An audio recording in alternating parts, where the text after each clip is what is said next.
Last time we talked, we learned about the Mercury and Gemini missions at Cape Canaveral, Florida. Today, I'm speaking to you about the Saturn V rocket housed here at Johnson Space Center in Houston, Texas. This is the kind of rocket that got us to the moon. Neil Armstrong, Buzz Aldrin, and Michael Collins left Earth's atmosphere on July 16, 1969. It just so happens that I am here recording this message to you on the 45th anniversary of their historic flight.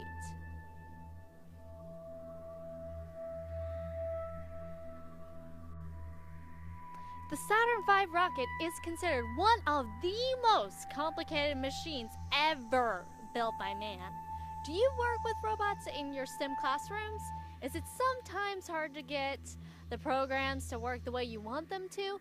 Can you imagine what a challenge it was for the 400,000 engineers, technicians, and scientists to get us to the moon? Right inside here is the compartment for the lunar, that's another word for moon, lander.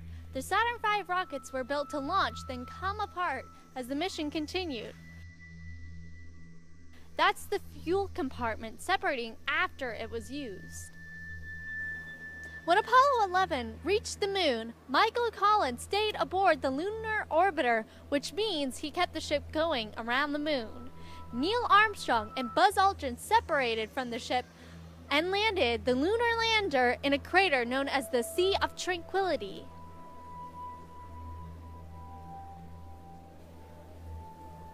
Early on, NASA planners made the decision to land on the moon from an orbiting craft rather than going directly from the Earth to the lunar surface.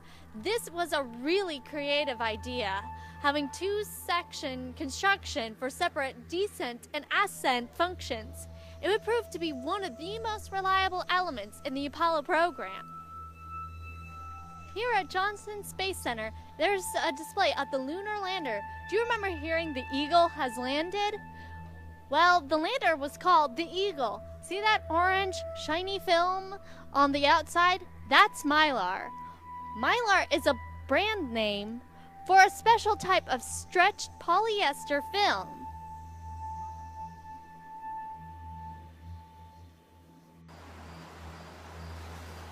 Balloons!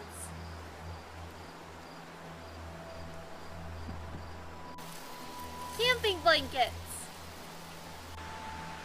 Candy wrappers!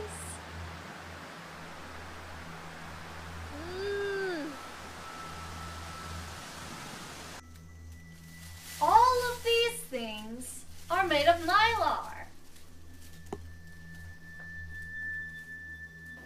As NASA says, since the Apollo era, millions of people worldwide have literally been walking in the shoes of the astronauts. Thanks to clever spacesuit design, athletic shoes took a major leap forward in the quality by incorporating manufacturing and design processes used in NASA's suit construction.